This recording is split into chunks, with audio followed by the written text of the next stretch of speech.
Hello दोस्तों, welcome to our YouTube channel study circle 2.0। कैसे हैं दोस्तों आप सभी लोग? आई होप बहुत ही बढ़िया होंगे। दोस्तों हम लोग पढ़ रहे हैं अप्लाइड फिजिक्स फर्स्ट के मोस्ट इंपॉर्टेंट क्वेश्चंस को।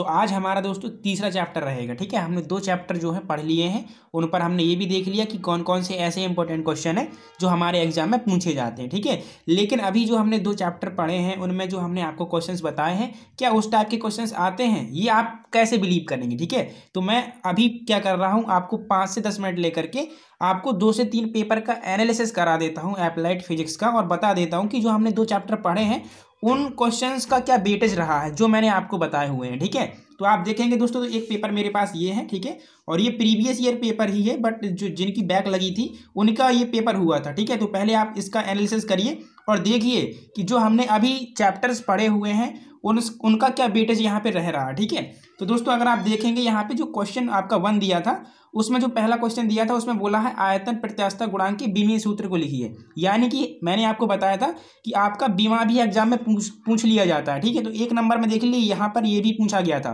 तो आप समझ जाइएगा किस तरीके का क्वेश्चन पूछा जाता है। दूसरा क्वेश्चन बोला था 2 परस्पर लंबवत जो सदिश हैं ए वेक्टर बी वेक्टर, उनका अदिश गुणनफल क्या होगा। ठीक है, यानी ए वेक्टर डॉट बी वेक्टर आपको लगा देना था, फिर ए वेक्टर का मॉडुलस बी वेक्टर का मॉडुलस कॉस थीटा हो जाता। लेकिन अब ये लगे थे परस्पर लंबवत, तो 90 डिग्री हो जाता, तो आपका हो जाता ए वेक्टर डॉट, यानी बी ऑप्शन सही हो जाता आपका। ठीक है, इसके बाद देखिए आपको सिग्निफिकेंट यहाँ पे फिगर कैलकुलेट करने के लिए बोल रहा है, तो हमने इस टाइप का क्वेश्चन भी आपको बताया है। ठीक है, प्रतिबल के मात्रक को लिखिए, तो हमने ये भी बता दिया आपको कि जो आप लोग कोई भी क्वांटिटीज पढ़ते हैं तो उसका मात्रक याद करिए, उसका डायमेंशन याद करिए। ठीक है, देख ही लीजिए ये क्वेश्चन भी आपका यहाँ पे आ गया। इसके बाद अगर मैं बात करूँ इस क्वेश्चन की, तो मैंने ये भी बताया था कि अगर आपको कोई भी यहाँ पे समीकरण दे देता है तो उसमें आपको किसी का भी बीमा पूछ सकता है, किसी का भी मात्रक पूछ सकता है। ठीक है, जो कि हम लोग पढ़े थे समांगता का सिद्धांत में। ठीक है, पहला जो उसका यूज था, तो देखिए उस पर क्वेश्चन आ गया। रेखीय संवेग कोणीय संवेग के बीच संबंध आपका यहाँ पे देख लीजिए आ गया। ठीक है, हालांकि मैंने आपको रेखीय वेग और कोणीय वेग में भी बताया था, अभी ये आगे पढ़ेंगे हम लोग। ठीक है, तो ये देख लीजिए कुछ इस तरीके से क्वेश्चन आते हैं। अगर मैं आगे बात करूं तो देख लीजिए आपका यहाँ पे जो दूसरे का ये पहला क्वेश्चन दिख रहा है। ठीक है, आपको एक इक्वेशन दी है, इसमें आपको ABC की कुछ विमाएं पूछ रहा है, तो ये क्वेश्चन भी मैंने कराया था। ठीक है, तो ये आप देख लीजिएगा कि किस तरीके के क्वेश्चन आते हैं और जो हम चीज़ें पढ़ रहे हैं वो हमारे लिए सही है या फिर नहीं है। आप देखिए आपको ए वेक्टर दिया, बी वेक्टर दिया, आपसे देखिए इनका सदिश गुणनफल पूछ रहा है, तो ये भी मैंने आपको कराया है। ठीक है, इसके बाद मैंने देखिए परसेंटेज एरर के आपको क्वेश्चन बहुत सारे कराए थे। देख लीजिए आपको यहाँ पे परसेंटेज दी है। ठीक है, लंबाई चौड़ाई में दी है, ठीक है, और मोटाई में, फिर आयतन में पूछ रहा है, तो आप नहीं निकाल पाएंगे, बिल्कुल निकाल लेंगे। ठीक है, तो इस तरीके के क्वेश्चन भी दोस्तों आपको पढ़ने हैं। ठीक है, समझ रहे हो। इसके बाद ये जो क्वेश्चंस यहाँ पर आ रहे हैं ये हमारे आज के चैप्टर के रहेंगे, जो कि हम अभी जस्ट पढ़ने वाले हैं। तो यहाँ पे आपका संरक्षी जो बल होता है उसकी डेफिनेशन बहुत बार पूछी गई है, और असंरक्षी बल की भी। ठीक है, और घर्षण बल और घर्षण बल के टाइप ये बहुत बार पूछे गए हैं, तो ये भी अभी हम जस्ट डिस्कस करने वाले हैं। तो ये तो था दोस्तों हमारा एक पेपर जिसमें मैंने आपको क्वेश्चंस बताए हुए हैं कि किस तरीके से पूछे जाते हैं, जो अभी जस्ट हमने पढ़े हुए हैं। चलिए अब मैं एक पेपर और लेकर के आता हूँ, उसका एनालिसिस करते हैं कि किस तरीके से क्वेश्चन वहाँ पे पूछे गए हैं। ये देखिए ये रहा आपके पास एक दूसरा पेपर, ये 2019 का है। तो यहाँ पर भी अगर आप देखेंगे तो आपको क्वेश्चंस देखने को मिल जाएंगे, हालांकि मैंने टिक कर रखा है, आप इनको देख सकते हैं। ठीक है, हम इस पर टाइम ज़्यादा वेस्ट नहीं करेंगे, लेकिन फिर भी आपको बिलीव दिलाने के लिए, विश्वास दिलाने के लिए कि जो चीज़ें हम पढ़ रहे हैं क्या वो सही पढ़ रहे हैं या फिर नहीं पढ़ रहे हैं। ठीक है, तो अगर आप पहले क्वेश्चन को पढ़ेंगे तो इसमें बोला कि किसी एक क्वांटिटी का नाम बताइए जो डायमेंशन लेस है। तो मैंने जो आपको PDF दी थी उसमें अगर आप PDF का चैप्टर 1 का दोस्तों दूसरे या तीसरा पेज खोलेंगे तो यहाँ पे राइट साइड में मैंने 6 से 7 आपको क्वांटिटी बताई थी जिनका मात्रक होता है, बीमानी होती। ठीक है, इस तरीके से, तो वो आपको जरूर पढ़ना है। ठीक है, उसी में से ये क्वेश्चन आपका पूछा गया है। अब आप बताइए किसकी बीमानी होती है, क्या विकृति की बीमा होती है, क्या मात्रक होता है, ये सब आप सोचिए अब। ठीक है, इसके बाद देखिए यंग प्रत्यास्थता गुणांक का बीमीय सूत्र आपसे पूछ रहा था, तो मैंने आपको पूरा का पूरा एक पेज उसमें लगा दिया था PDF में, जिसमें बहुत सारी आपकी क्वांटिटीज थी जिनको आपको अच्छे से उनकी बीमी सूत्र जो है याद करने थे। इसके बाद देखिए ये सदिश अदिश से आपका क्वेश्चन पूछा गया है। ठीक है, अब ये तो चलो आज का टॉपिक है, संरक्षी बल क्या होता है, तो उसका ये सारा कॉन्सेप्ट आज क्लियर कर देंगे। ठीक है, असंरक्षी बल का उदाहरण ये भी हम आज पूरा क्लियर कर देंगे, ये आज का टॉपिक है। ठीक है, प्रतिबल का मात्रा क्या होता है, तो ये सब चैप्टर 1 से ही तो पूछ रहा है। यहाँ पे रेखीय प्रसार गुणांक ये चैप्टर 1 से पूछ रहा है। ठीक है, बीमी का एक रूपता या जिसे आप समांगता का सिद्धांत बोल सकते हो, ये पूछा देखिए 5 नंबर में, सॉरी 2 नंबर में पूछा है। ठीक है, ये आप देख लीजिए। रेखीय त्वरण कोणीय त्वरण में मैंने आपको संबंध बताया था कि नहीं बताया था। ठीक है, तो ये भी देखिए आपको पढ़ना है। और देखिए अब आगे चलते हैं थोड़ा सा। आगे अगर हम चलें तो देखिए यहाँ संरक्षी बल फिर से पूछ लिया, तो ये तो बहुत इंपॉर्टेंट है जो अभी जस्ट हम पढ़ने वाले हैं, ठीक है। और देखिए घर्षण बल ये भी हम बिल्कुल अभी पढ़ने वाले हैं, इसका क्या उपयोग है, ठीक है। तो वो अभी जस्ट सब चीज़ें हम अभी देखने वाले हैं। तो ये तो था आपका दूसरा पेपर। अगर आप इसी बुक में तीसरे पेपर की ओर जाएंगे तो यहाँ पर भी आपको बहुत सारे क्वेश्चन मिल जाएंगे, बीमीय सूत्र से, परसेंटेज एरर से, ठीक है, घर्षण बल से, ठीक है, और भी बहुत सारे क्वेश्चन हैं।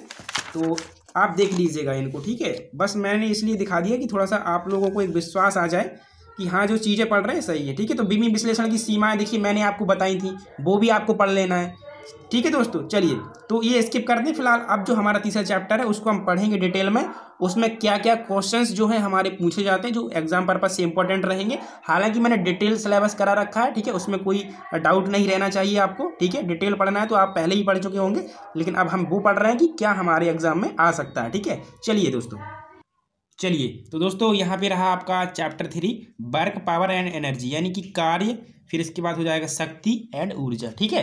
तो आज जो सबसे पहले टॉपिक हम कवर कर सकते हैं वो पर वर्क रहेगा हमारा, देखते हैं और आगे भी अगर कवर हो जाएगा तो, ठीक है। तो वर्क क्या होता है, तो देखिए वर्क तो सभी लोग बेसिकली जानते ही हैं, ठीक है, लेकिन फिर भी थोड़ा बहुत समझा देते हैं क्योंकि इसका डेफिनेशन पूछ लिया जाता है, ठीक है।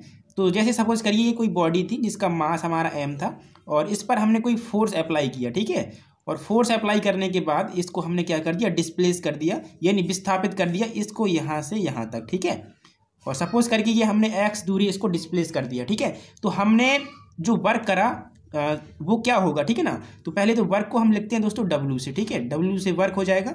और अब वर्क होगा क्या, तो जो हमने फोर्स लगाया वो, ठीक है, और फोर्स की डायरेक्शन में जो डिस्प्लेसमेंट हुआ यानी x, ठीक है, ये इनका जो गुणनफल होता है वो हमारा वर्क कहलाता है, ठीक है। एक डेफिनेशन तो आप ये लिख सकते हैं, ठीक है। इसके बाद दूसरी डेफिनेशन क्या हो सकती है जो कि स्टैंडर्ड है, ठीक है, अगर वो लिखते हैं तो फिर नंबर कटने के चांस बिल्कुल नहीं है। तो वो स्टैंडर्ड डेफिनेशन भी मैं आपको बता देता हूँ। जैसे कि सपोज करके ये आपकी क्या है, ये आपकी बॉडी है, ठीक है, और इस पर जब आप इसको डिस्प्लेस करेंगे आगे की ओर, तो सपोज करके आपने एक फोर्स अप्लाई किया, ठीक है, और मैं मान लेता हूँ कि आपने ये फोर्स इस तरीके से अप्लाई किया, इसको खींचा, ठीक है, ये कोई बॉक्स है सपोज, और इसको आपने रस्सी के सहारे खींचा, तो ये डिस्प्लेस कहाँ की ओर होगा, आगे की ओर होगा कि नहीं होगा, ठीक है। और सपोज करके हम मान लेते हैं कि ये हमारा x डिस्टेंस यहाँ से क्या हो जाएगा, डिस्प्लेस हो जाएगा, तो ये सपोज करके हमारा यहाँ पर आ गया, ठीक है, ये जो हमारा बॉक्स था, ठीक है। अगर मैं बात करूँ कि जो ये हमने फोर्स अप्लाई किया था वो हॉरिजॉन्टल से थीटा एंगल पे हमने जो है लगाया था, ठीक है, क्या लगाया था, थीटा एंगल पे। तो मैं मान लेता हूँ कि ये हमारा थीटा एंगल पे ये जो फोर्स है वो लगा हुआ था। अब मैं अगर इसके घटक तोड़ूँ, ठीक है, इसके घटक कंपोनेंट करूँ तो दो कंपोनेंट हो जाएंगे, एक तो इस डायरेक्शन में हो जाएगा और एक वर्टिकल डायरेक्शन में हो जाएगा। ध्यान रखिए दोनों कंपोनेंट हमेशा 90 पर रहते हैं, ये जो एंगल है वो 90 ही रहेगा। अब मैं बात करूँ कि ये कंपोनेंट कितना होगा, तो ये एफ है और ये इसके साथ थीटा बना रहा है, तो ये हो जाएगा आपका क्या चीज़, एफ कॉस थीटा, ठीक है, ये वाला जो है, ठीक है। और अगर वर्टिकल बात करूँ तो ये हो जाएगा आपका एफ साइन थीटा, राइट। कोई दिक्कत यहाँ तक। तो अब जो आपकी बॉडी डिस्प्लेस हो रही थी वो किस कंपोनेंट के कारण हो रही थी, वो कंपोनेंट था आपका एफ कॉस थीटा, ठीक है। तो आपको वही वाला कंपोनेंट ले लेना है, तो हो जाएगा एफ कॉस थीटा। और डिस्प्लेस कितनी हुई थी, डिस्प्लेस हुई थी आपकी एक्स डिस्टेंस, तो एक्स का मल्टीप्लाई कर देना है, तो यहाँ से हो जाएगा एफ एक्स कॉस थीटा। तो ये भी आपका वर्क होता है, ठीक है। तो इसकी डेफिनेशन कैसे लिखेंगे, इसकी डेफिनेशन हम कैसे बोल सकते हैं, हालांकि इसमें बोला था लगाया गया फोर्स और हुआ डिस्प्लेसमेंट का जो गुणनफल है वो वर्क कहलाता है, लेकिन इसकी डेफिनेशन क्या रहेगी, ये तो पहली वाली थी।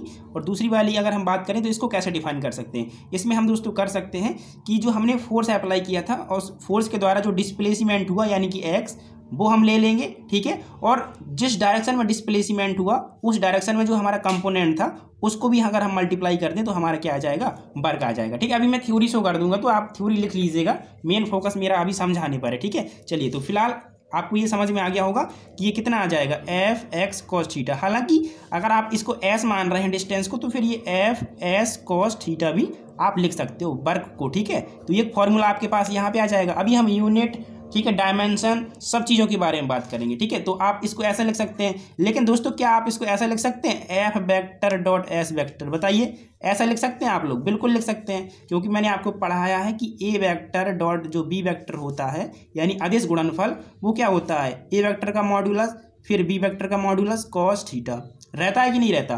तो ये जो लिखा हुआ है ये कुछ इसी तरीके से तो लिखा हुआ है, तो क्या हम इसको ऐसा नहीं लिख सकते, बिल्कुल लिख सकते, तो हमने वही कर दिया। तो ये आप बता सकते हैं ये क्या लिखा हुआ है, ये क्या लिखा हुआ है, ये अदिश गुणनफल लिखा हुआ है, ठीक है। यानी हम बोल सकते हैं फोर्स और डिस्प्लेसमेंट का जो अदिश गुणनफल है वो भी हमारा वर्क होता है, बोल सकते हैं, बिल्कुल बोल सकते हैं। चलिए फिलहाल ये आप स्किप करते हैं, डेफिनेशन हो गई, जो आपको अच्छी लगे वो लिख लेना। अभी थ्योरी आपको दे देंगे, पीडीएफ भी मैं प्रोवाइड कर रहा हूँ, तो वहाँ से भी आप जो चाहें कर लेना, ठीक है। अभी हम फॉर्मूला लेते हैं दोस्तों, work is equal to force into distance, ठीक है, ये हमने ले लिया। आप एक्स लिख लीजिए, जो आपको लिखना है लिख लीजिए, डी मान रहे हो डी लिख लीजिए। तो यहाँ से हम बात करें अगर कि हमारी यूनिट्स क्या निकल करके आएंगी, तो सबसे पहले तो आपको पता होना चाहिए कि जो वर्क होता है यानी कार्य होता है वो आपका एक स्केलर क्वांटिटीज होती है, यानी एक अदिश राशि होती है, जबकि जो आपका फोर्स होता है वो सदिश होता है। ये आपको ध्यान रखना है, ठीक है। तो पहला पॉइंट तो ये, क्योंकि ये एक एक नंबर में पूछ लिया जाता है। दूसरी बात, अगर हम बात करें इसकी यूनिट की, तो हम बात करते हैं ऐसा यूनिट की। तो फोर्स ऐसा यूनिट क्या होती है फोर्स की, न्यूटन, और ये दूरी है तो इसका हो जाएगा मीटर, तो ये हो जाएगा इसका ऐसा यूनिट, ठीक है। न्यूटन इंटू मीटर क्या हो जाएगा, इसका ऐसा यूनिट हो जाएगा, ठीक है। इसके बाद इसको हम और क्या बोल सकते हैं, और क्या बोल सकते हैं दोस्तों, इसको हम न्यूटन इंटू मीटर को जूल भी कहते हैं। क्या कहते हैं, जूल भी कहते हैं, ये भी आपको पता होना चाहिए। वर्क को क्या कहते हैं, इसका यूनिट क्या कहते हैं, जूल कहते हैं। और अगर हम इसी को सीजीएस में सपोज करके चेंज करते हैं, तो न्यूटन का सीजीएस क्या होता है, अर्ग होता है, सॉरी डाइन होता है, ठीक है। और मीटर का क्या होता है, सेंटीमीटर, तो न्यूटन इंटू सेंटीमीटर भी बोल सकते हैं हम इसको, ठीक है। और इसी को हम बोल देते हैं अर्ग, ये ध्यान रखिएगा, इसको बोलते हैं अर्ग, ठीक है। वर्क का सीजीएस यूनिट अर्ग होता है, ठीक है, ये आपको ध्यान रखना है। अब इनके बीच एक रिलेशन भी आपको याद रखना है कि जो एक जूल होता है वो 10⁻⁷ अर्ग के बराबर होता है। ये भी कभी कभी एक नंबर में पूछा जा सकता है आपका, ठीक है। तो यहाँ तक चीज़ें समझ में आ गई होंगी। ये तो बात थी एक एक नंबर वाली, ठीक है, जो आपके एग्जाम में पूछी जा सकती है, ठीक है। समझ रहे हो, आपको बोल देगा कि जो वर्क है यानी जो कार्य है वो अदिश राशि है या फिर सदिश राशि है, ठीक है। तो इस तरीके से ये आपका यहाँ से ये क्वेश्चन कवर हुआ, जो वर्क होता है वो क्या होता है, ठीक है। चलिए, तो अब हम आगे जो है दोस्तों मूव करते हैं, और अब हम समझते हैं सबसे इंपॉर्टेंट टॉपिक, जो कि हमारा था संरक्षी बल और असंरक्षी बल, ठीक है। अब आप सोच रहे होंगे कि सर ये तो आपको जो हमारा बल वाला चैप्टर था उसमें पढ़ाना चाहिए, लेकिन दोस्तों ये रिलेट करेगा आपका यहाँ वर्क से, इसीलिए हमने इसको यहीं पे रखा हुआ है, ठीक है। चलिए अब समझते हैं दोस्तों इस चीज़ को। ये डेफिनेशन भी पूछी गई है संरक्षी बल और असंरक्षी बल की, देखिए मैंने अभी दिखाया था पेपर आपको, और एग्जाम्पल्स भी पूछे जाते हैं, और हम प्रूविंग भी करेंगे, ठीक है, किस तरीके से। अब वो आगे देखेंगे, ठीक है। चलिए, बट दोस्तों आगे मूव करने से पहले अगर मैं आपसे ये बोलूं कि आपका वर्क पर बेस्ड शायद एक नंबर का क्वेश्चन पूछ ले आपसे, तो आप कैसे कर सकते हैं, तो मैंने एक छोटा सा एग्जांपल यहाँ पे ले रखा है, आप इसको पढ़ेंगे तो आपको पता चल जाएगा, ठीक है। आपको फोर्स दिया है और उस फोर्स के द्वारा डिस्प्लेसमेंट कितना हुआ यानी एस, वो भी आपको दिया गया है, और फिर आपको दोस्तों जो फोर्स लगाया था वो कितने डिग्री पर लगाया था वो दिया है, ठीक है। तो आपसे वर्क पूछा गया है, तो आप सिंपल लगा देंगे ये फोर्स इंटू ये डिस्टेंस 2 मीटर और कॉस थीटा यानी कॉस 45, तो ये आ जाएगा, ठीक है। इसी तरीके से ये दूसरा क्वेश्चन भी है, ये आप देख लेना, ठीक है। मुझे कोई समझाने की यहाँ जरूरत नहीं पड़ेगी, ठीक है, आप बहुत ईजिली तरीके से इसको समझ सकते हैं, ठीक है। तो ये 2 क्वेश्चन है, हालांकि मैं पीडीएफ में और भी इंक्लूड कर दूंगा, आप वहाँ से पढ़ लेना, ठीक है। चलिए अब हम चढ़ते हैं संरक्षी एंड असंरक्षी बल की ओर। तो दोस्तों चलिए अब पढ़ते हैं हम लोग संरक्षी बल एंड असंरक्षी बल, ठीक है। ये मैंने इसलिए शो कर दिया ताकि आप डेफिनेशन पढ़ सकें, एग्जाम्पल पढ़ सकें, लेकिन जो इसका मेन डेफिनेशन आपको प्रूविंग के साथ में बताऊंगा वो आपको मैं एक दूसरे पेज में समझा दूंगा, ठीक है। तो पहले पढ़ लीजिए, आपका संरक्षी बल एंड असंरक्षी बल होता क्या है, यानी आपका conservative force and non conservative force होता क्या है। तो संरक्षी बल पहले पढ़ लीजिए, समझ में कुछ नहीं आएगा, मुझे भी पता है, लेकिन लिखना यही है, ठीक है, लेकिन समझा दूंगा कि होता कैसे है, ठीक है। चलिए, तो संरक्षी बल होता है दोस्तों, उसमें ये कहा जाता है कि अगर कोई आप एक चक्र में काम करते हो तो वो क्या हो जाना चाहिए, शून्य हो जाना चाहिए। अगर शून्य हो रहा है तो उसको हम कहेंगे कंजर्वेटिव फोर्स, ठीक है। जैसे सपोज करके आप मान लीजिए कि ये कोई आपका सपोर्ट है, इससे मैंने एक स्प्रिंग को जोड़ दिया, तो जब मैं स्प्रिंग को खींचूंगा तो आधा चक्र हो जाएगा और छोड़ूंगा तो एक चक्र पूरा हो जाएगा। इसको हम एक चक्र ले रहे हैं, ठीक है। लेकिन अब इस एक चक्र में किया गया काम कैसे जीरो होगा वो मैं आपको समझाऊंगा, ठीक है। और अगर जीरो हो गया तो उसको हम कहेंगे कंजर्वेटिव फोर्स। आपको एक चक्र का मतलब समझ में आ गया ना। जैसे कोई स्प्रिंग है, मैंने उसका एक सिरा इस सपोर्ट से जोड़ दिया, उसको मैंने खींचा तो मेरा इस तरीके से खींच जाएगा, लेकिन फिर छोड़ दूंगा तो वो फिर वापस आ जाएगा। तो ये जो मैंने काम किया खींचने का छोड़ने का, ये पूरा एक चक्र होगा आपका, ठीक है। अब कैसे इस एक चक्र में कार्य शून्य हो जाएगा वो मैं आपको यहाँ पे समझा दूंगा, ठीक है। लेकिन अभी आप जो संरक्षी बल होता है उनके एग्जाम्पल देख लीजिए, प्रत्यास्थ बल, वैद्युत बल, चुंबकीय बल, गुरुत्वीय बल, ये सब आपके संरक्षी बल के उदाहरण होते हैं, ठीक है। अब मैं इनको प्रूव करके दिखा रहा हूं कि कैसे ये आपके कंजर्वेटिव फोर्स है। बस एक टर्म आपको ध्यान रखना है कि इसमें एक चक्र में किया गया काम जो होगा वो शून्य होगा, ठीक है। इसके अलावा जो आपका असंरक्षी बल होगा उसमें ये शून्य नहीं होगा, ठीक है। चलिए देखते हैं दोस्तों उसको। चलिए, तो अभी दोस्तों मैंने आपको पढ़ाया था संरक्षी बल और उसके कुछ एग्जाम्पल। तो उस एग्जाम्पल से मैंने एक एग्जाम्पल लिया है प्रत्यास्थ बल का, ठीक है, यानी इलास्टिक फोर्स का। और हम ये चेक करेंगे कि कैसे ये हमारा संरक्षी बल है, ठीक है। तो इसके लिए एक एग्जाम्पल हम ले रहे हैं, जैसे संरक्षी बल को हमें प्रूव करना है तो प्रत्यास्थ बल हम स्प्रिंग में देख सकते हैं। तो सपोज करके ये हमारा कोई सपोर्ट है, ठीक है, ध्यान से समझिएगा। हालांकि आपसे डेफिनेशन पूछता है, कभी प्रूविंग के लिए नहीं कहता, ठीक है, लेकिन आपको ये डेफिनेशन समझ में आ जाए इसलिए मैं एग्जाम्पल भी सेट कर देता हूँ, ठीक है। तो सपोज करके हमने कोई एक स्प्रिंग मान ली, ये स्प्रिंग हमारी इतनी थी, ठीक है, ये स्प्रिंग हमारी इतनी थी अभी, ठीक है, कहाँ तक थी, इतनी। अब मैंने क्या किया, इस पर अप्लाई किया फोर्स, मैंने क्या लगाया, इस पर लगाया फोर्स। तो अब ये स्प्रिंग क्या थी दोस्तों, खिंच गई इस तरीके से, ये क्या हो गई, खिंच गई। तो पहले ये इतनी थी, अब ये खिंच कितनी गई, इतनी, यहाँ से यहाँ तक, ठीक है। यानी कि इसमें एक्स मीटर का या सेंटीमीटर का जो भी आप कहना चाहें उतना इसमें डिस्प्लेसमेंट हो गया जब मैंने यहाँ पे इस तरीके से फोर्स अप्लाई किया, ठीक है। तो दोस्तों जब हम इस स्प्रिंग को क्या करते हैं, इस साइड खींचते हैं ना, तो जो फोर्स हम लगा रहे हैं उसके अपोजिट डायरेक्शन में हमारा प्रत्यास्थ बल काम करता है, ठीक है। क्या काम करता है, प्रत्यास्थ बल हमारा काम करता है। आप इसको जो भी लिखना चाहें एफ ई लिख लीजिए, ठीक है, एफ इलास्टिक करके। तो जब हम इसको खींचेंगे बाहर की ओर तो स्प्रिंग जो है कहाँ की, अंदर की ओर आना चाहेगी, समझ रहे हो इस चीज़ को। तो जिस फोर्स के कारण वो अंदर की ओर आना चाह रही है उसको हम कहेंगे इलास्टिक फोर्स, ठीक है। तो अब हम इसी इलास्टिक फोर्स के कारण वर्क को कैलकुलेट करेंगे। एक चक्कर में हमें निकालना है तो हम आधा चक्कर में पहले कैलकुलेट कर लेंगे और फिर जब स्प्रिंग को छोड़ेंगे तो उस टाइम कैलकुलेट कर लेंगे, ठीक है। तो आपको सबसे पहले यहाँ पे कैलकुलेट क्या करना है, प्रत्यास्थ बल द्वारा किया गया कार्य। तो हम कार्य को निकाल रहे हैं, तो अब मैं डेफिनेशन हिंदी वगैरह में नहीं लिख रहा हूँ, सीधा फॉर्मूला लिख रहा हूँ, ठीक है। तो आपने पढ़ा है दोस्तों कि जो वर्क बराबर होता है वो फोर्स इंटू डिस्टेंस होता है इंटू कॉस थीटा होता है। ये सबने पढ़ा है कि नहीं पढ़ा है। चलिए अब हम वर्क किसके द्वारा निकाल रहे हैं, वर्क हम लोग निकाल रहे हैं प्रत्यास्थ बल के द्वारा, यानी एफ ई बल के द्वारा कितना काम किया जा रहा है, ठीक है। तो हमें इस बल से कोई मतलब नहीं है, ठीक है, क्योंकि आपने फॉर्मूला पढ़ा है वर्क बराबर force into distance cos theta. तो आप ये फोर्स कौन सा लेते हो, जिस बल के द्वारा आप काम निकाल रहे हो, ठीक है। तो हम निकाल रहे हैं इस बल के द्वारा, तो यानी कि हम क्या करेंगे, यहाँ पे ये वाला बल ले लेंगे, ठीक है। और डिस्प्लेसमेंट कितना हुआ, तो डिस्प्लेसमेंट हुआ एक्स, आपको पता है इस साइड हुआ ना, तो वो हम एक्स ले लेंगे, इनटू कर देंगे कॉस। अब मैं अगर थीटा की बात करूं तो आप थीटा मुझे कितना बताएंगे। तो बेसिकली हमारा थीटा होता क्या है, जो हम फोर्स जिस फोर्स के कारण हम कार्य निकाल रहे हैं वो, और जो हमारा डिस्प्लेसमेंट हुआ है वो, उन दोनों के बीच का एंगल ही तो थीटा होता है हमारा। समझ रहे हो इस चीज़ को। हमारा थीटा दोस्तों क्या होता है, जो हमारा डिस्प्लेसमेंट हुआ वो और जिस फोर्स के कारण हम लोग काम निकाल रहे हैं उन दोनों के बीच बना एंगल। तो एक्चुअल में डिस्प्लेसमेंट तो हुआ था इस साइड, लेकिन जिस फोर्स के कारण हम कार्य निकाल रहे हैं वो है इस साइड। तो अगर एंगल देखा जाए तो 180 डिग्री का होगा, तो यानी हम 180 डिग्री यहाँ पे रख देंगे, ठीक है। चलिए तो अब 180 डिग्री हमारा नेगेटिव में आ जाएगा, यानी एफ ई एक्स। तो इतना कार्य हमारा निकलेगा आधे चक्कर में, ठीक है। ये आधे चक्कर में हमारा काम हो गया, ठीक है, किसके द्वारा, प्रत्यास्थ बल के द्वारा। अब दूसरी कंडीशन क्या है कि अब हम इस फोर्स को हटा रहे हैं यहाँ से, मतलब छोड़ देंगे।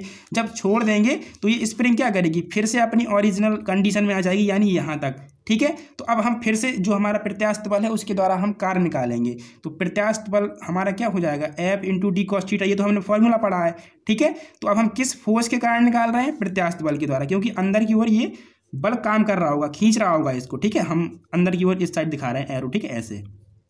तो वो फोर्स हम रख देंगे, यानी एफ ही।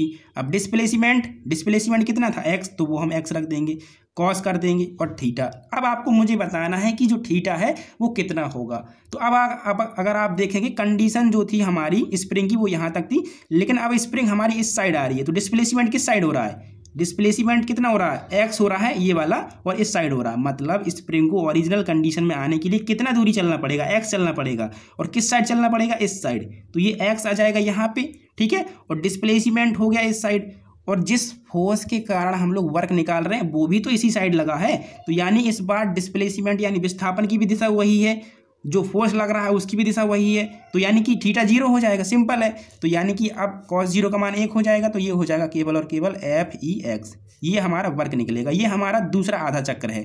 अब आधा चक्कर ये हो गया, आधा चक्कर ये हो गया। अगर दोनों को जोड़ देंगे तो पूरे चक्कर का काम निकल आएगा। तो यानी टोटल जो वर्क होगा वो ये W1 यानी ये W2 का योग होगा। तो अब इन दोनों को जब हम जोड़ेंगे तो एक वैल्यू तो सेम है, एक नेगेटिव है एक पॉजिटिव है, तो वैल्यू कितनी आएगी 0। तो आप देखेंगे कि एक चक्कर में जो पूरा काम हुआ वो 0 हुआ। ठीक है, यहाँ तक समझ में आ गया होगा आप सभी लोगों को।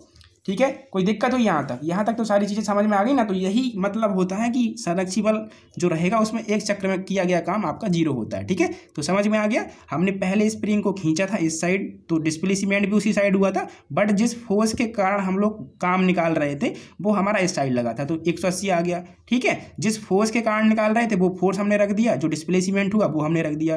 फिर दूसरे आधे चक्कर में हमने क्या किया कि हमें काम निकालना था और निकालना था इसी फोर्स के कारण, तो अब फोर्स लग रहा था इसी साइड और स्प्रिंग को भी इसी साइड आना था, तो डिस्प्लेसमेंट और जो फोर्स था वो एक ही डायरेक्शन में हो गए, तो थीटा जीरो हो गया। इसीलिए ये वैल्यू पॉजिटिव में आ गई, सेम की सेम, और ये भी सेम की सेम नेगेटिव है, तो दोनों जुड़ जाएगा तो एक चक्र पूरा हो जाएगा, तो काम जीरो आ जाएगा। ठीक है, तो ये तो था प्रत्यास्थ बल का।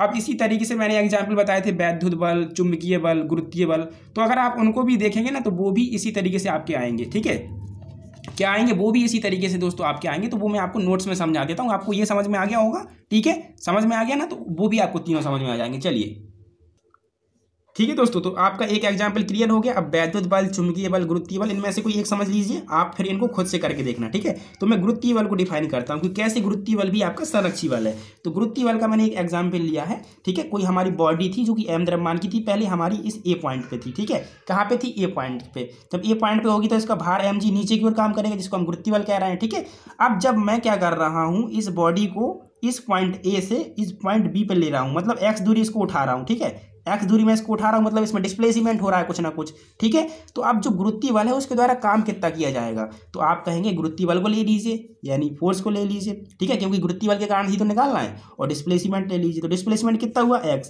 लेकिन पहली कंडीशन में डिस्प्लेसमेंट तो ऊपर हो रहा है और फोर्स लग रहा है नीचे की ओर, कब, जब हम इसको उठा रहे हैं। ठीक है, तो यानी कि यहाँ दोनों के बीच एंगल 180 का हो जाएगा, तो कार हमारा नेगेटिव आ जाएगा, माइनस mgx। ठीक है, अब दूसरी कंडीशन क्या रहेगी, इस बॉडी को फिर से ए पर लाना है और काम किसके द्वारा निकालना है, mg फोर्स के कारण।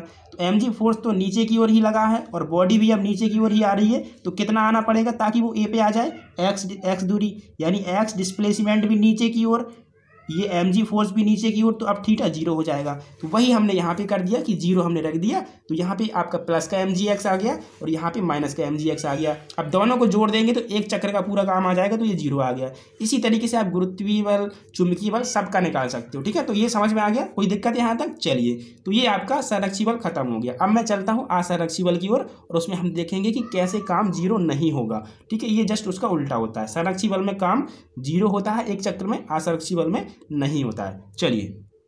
चलिए दोस्तों, तो अब समझना है आपको असंरक्षी बल। ठीक है, तो ये तो उसकी डेफिनेशन है कि यदि बल द्वारा एक चक्र में किया गया काम हमारा शून्य नहीं है तो वो हमारा क्या हो जाएगा, असंरक्षी बल हो जाएगा। ठीक है, समझ रहे हो। इसके एग्जाम्पल है आपका फ्रिक्शन फोर्स एंड आपका विस्कस फोर्स, यानी श्यान बल। तो मैं एक एग्जाम्पल आपको समझा देता हूँ घर्षण बल का, श्यान बल का आप समझ लेना। ठीक है, वैसे भी आपको एक उदाहरण पूछता है, जैसे कि मैंने क्वेश्चन दिखाए थे आपको, उसमें परिभाषा पूछेगा और आपसे एग्जाम्पल पूछेगा, तो एग्जाम्पल में आप कोई भी एक लिख सकते हो। ठीक है, तो चलिए अब हम समझते हैं कि कैसे घर्षण बल हमारा एक नॉन कंजर्वेटिव फोर्स है। ठीक है, अगर आपको कंजर्वेटिव समझ में आ गया होगा तो फिर ये भी आ जाएगा।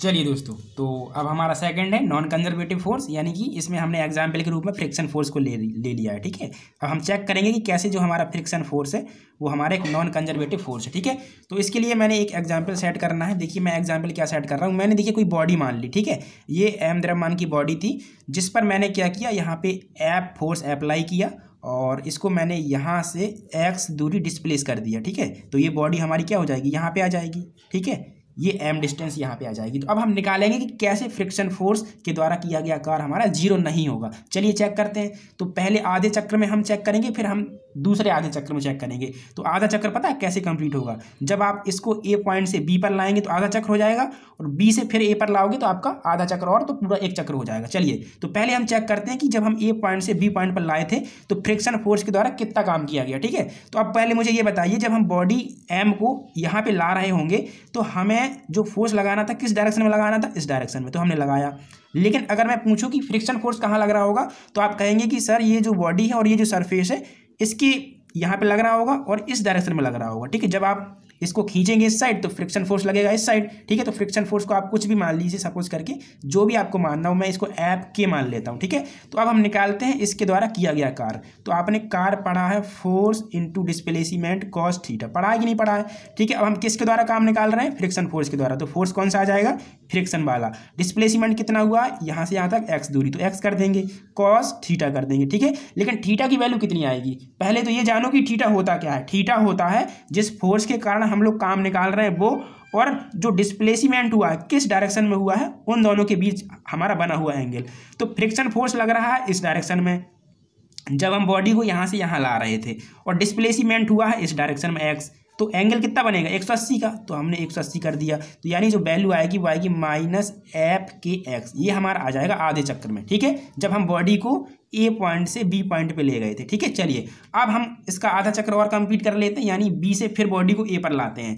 तो अब जब बी से ए पर लाना पड़ेगा तो फोर्स लगाना पड़ेगा इस साइड, बिल्कुल लगा देंगे, तो हमने ए फोर्स लगा दिया। लेकिन अब फ्रिक्शन कहाँ काम करेगा, क्या फ्रिक्शन फिर से यहीं काम करेगा, नहीं, वो फिर आपके फोर्स के द्वारा अपोजिट हो जाएगा, जो आप फोर्स लगा रहे हैं उसके अपोजिट हो जाएगा, यानी फिर से ये ऐप के इस साइड लग जाएगा। तो अब इसके द्वारा फिर से हम काम निकाल रहे हैं दूसरी कंडीशन में, तो यहाँ पे जो वर्क हो जाएगा वो हो जाएगा F(s cos थीटा), हो जाएगा कि नहीं हो जाएगा। तो अब हम जो वर्क निकाल रहे हैं जिस फोर्स के कारण निकाल रहे हैं वो है हमारा फ्रिक्शन फोर्स, यानी ऐप के, तो ये हो जाएगा ऐप के।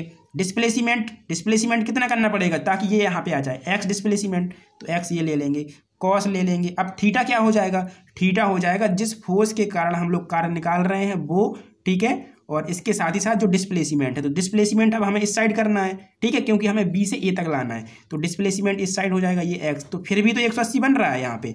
अब ये मत कहना कि सर 0 हो जाएगा, नहीं होगा, फ्रिक्शन फोर्स हमेशा आपके द्वारा लगाए गए फोर्स के अपोजिट डायरेक्शन में काम करता है, तो यानी यहाँ पे फिर से ये 180 पे हो जाएगा, तो यहाँ पे वैल्यू जो हो जाएगी फिर से -f(k(x) हो जाएगा। तो आधे चक्कर का ये काम हो गया, आधे चक्कर का काम ये हो गया, तो ये तो 0 हुआ ही नहीं, आप इनको 0 कर ही नहीं सकते, ठीक है। तो ये कितना हो जाएगा -2f(k(x), अगर इसको जोड़ेंगे तो, ठीक है, ये बराबर में आपका आ जाएगा। तो यानी हम ये कह सकते हैं कि ये हमारा जो फ्रिक्शन फोर्स है वो हमारा नॉन कंजर्वेटिव फोर्स है, यानी असंरक्षी वाले, इसमें तो जो पूरा चक्कर हो गया उसमें काम 0 हुआ ही नहीं, ठीक है। और एक दूसरी बात हम ये भी बता सकते हैं कि ये नेचर में नेगेटिव होता है, कैसा होता है, नेगेटिव होता है, आप देख लीजिए।